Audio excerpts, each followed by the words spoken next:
पता है, कुछ शहर ऐसे होते हैं जिनकी पहचान ना सिर्फ एक पावरफुल आइडिया से होती है। एक ऐसी पहचान जो उनके हर कोने में, हर गली में बसी होती है। तो आज हम एक ऐसे ही शहर की कहानी में उतर रहे हैं, बोकारो। भारत का वो औद्योगिक दिल जिसे सचमुच में स्टील की आग में गढ़ा गया था। तो सवाल ये उठता है कि आखिर लगता क्या है एक पूरे इंडस्ट्रियल हार्टलैंड को, मतलब बिल्कुल जमीन से खड़ा करने में। चलिए बोकारो के बनने की इस कहानी को समझते हैं और देखते हैं कि कैसे एक शहर इंडस्ट्री की रीढ़ की हड्डी बन जाता है। तो इस कहानी को समझने के लिए हम सबसे पहले कुछ नंबर्स पर नजर डालेंगे, फिर इसके इंडस्ट्रियल बहीमत को देखेंगे, ये भी जानेंगे कि इस इंजन को पावर कहाँ से मिलता है, और चिमनियों के धुएं से परे इसकी आत्मा को भी समझेंगे। और हाँ, आखिर में उन चेहरों से भी मिलेंगे जो बोकारो की पहचान है। अच्छा, तो किसी भी शहर की इंडस्ट्री को समझने से पहले ना उसकी नींव को समझना बहुत जरूरी होता है, मतलब वहां के लोग, वहां की जमीन। तो ये जो आंकड़े हैं, ये समझिए बोकारो की कहानी की पहली ईंट हैं। सबसे पहले इसका स्केल देखिए, 2883 वर्ग किलोमीटर। ये एक बहुत बड़ा कैनवस है जिस पर बोकारो के इंडस्ट्रियल एम्बिशंस की पूरी तस्वीर बनाई गई। और इस बड़े से एरिया में रहते हैं 20 लाख से भी ज्यादा लोग। ये 2011 सेंसस का डेटा है, और यही वो लोग हैं जो इस शहर की इंडस्ट्रियल मशीन को असल में चलाते हैं। और यहाँ एक बहुत ही इम्प्रेसिव आंकड़ा है, 72% से ज्यादा की लिटरेसी रेट। देखिए, किसी भी इंडस्ट्रियल सिटी की कामयाबी के लिए एक स्किल्ड वर्कफोर्स चाहिए, और ये आंकड़ा उसी की मजबूत नींव है।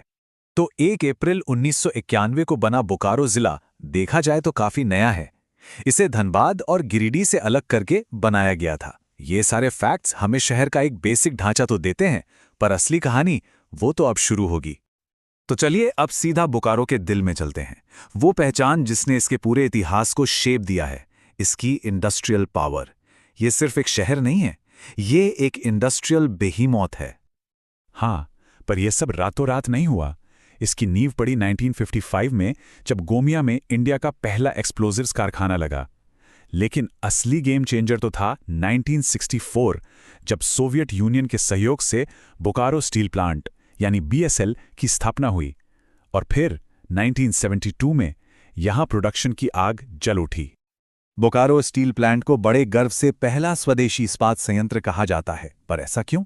क्योंकि इसे बनाने में ज्यादातर भारतीय इक्विपमेंट और कच्चे माल का इस्तेमाल हुआ था। तो ये सिर्फ एक फैक्ट्री नहीं थी, ये भारत की सेल्फ रिलायंस, मतलब आत्मनिर्भरता और इंजीनियरिंग का एक बहुत बड़ा सिंबल था। और देखिए, कहानी सिर्फ BSL पर ही खत्म नहीं हो जाती। बोकारो का इंडस्ट्रियल पोर्टफोलियो इससे कई ज्यादा बड़ा है। ऐतिहासिक गोमिया एक्सप्लोजिव्स फैक्ट्री से लेकर मॉडर्न इलेक्ट्रोस्टील प्लांट तक, और तो और देश के पहले कोलबेड मीथेन प्रोजेक्ट तक, ये शहर इनोवेशन का एक जीता जागता हब है। अब जाहिर सी बात है, इतनी बड़ी इंडस्ट्रियल मशीन को चलाने के लिए बहुत ज्यादा एनर्जी चाहिए। तो ये एनर्जी आती कहां से है? चलिए अब उन पावर हाउसेस पर एक नजर डालते हैं जो बोकारो के इंजन को हमेशा चालू रखते हैं। बोकारो की पावर सप्लाई ना 3 बड़े पिलर्स पर टिकी है: बोकारो थर्मल, चंद्रपुरा थर्मल और तेनूघाट थर्मल पावर स्टेशन। और एक इंटरेस्टिंग बात यह है कि तेनूघाट वाला जो प्लांट है वो पूरी तरह से झारखंड सरकार के कंट्रोल में है। ये चीज इसे इस तिकड़ी में काफी यूनिक बनाती है।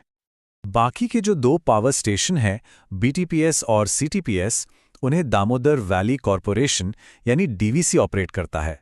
ये एक बड़ी सरकारी संस्था है जो इस पूरे इलाके में पावर और वाटर मैनेजमेंट का काम देखती है। तो जाहिर है, इस कहानी में DVC एक बहुत बड़ा प्लेयर है। लेकिन बोकारो की पहचान सिर्फ फैक्ट्रियों और चिमनियों से नहीं है। इसका एक और भी पहलू है जो प्रकृति, कल्चर और जिंदगी से भरा हुआ है। चलिए अब उस साइड को भी एक्सप्लोर करते हैं। शहर की लाइफलाइन है यहाँ के 2 बड़े बांध। एक है तेनूघाट डैम, जो दामोदर नदी पर बना एक इंजीनियरिंग मार्वल है। इसे एशिया का सबसे बड़ा मिट्टी का बांध भी माना जाता है। और दूसरा है गरगा डैम। ये बोकारो स्टील सिटी और प्लांट के लिए पानी का सबसे जरूरी सोर्स है, मतलब ये शहर की रोजमर्रा की धड़कन है। इंडस्ट्री से परे बोकारो की सांस्कृतिक जड़ें भी बहुत गहरी हैं। लुगुबुरु घंटाबाड़ी, इसे संथालों का सर्वोच्च तीर्थ स्थल कहा जाता है। संथाल समुदाय के लिए ये एक बेहद जरूरी धार्मिक और सांस्कृतिक जगह है। ये चीज शहर को एक बिल्कुल अलग पहचान देती है।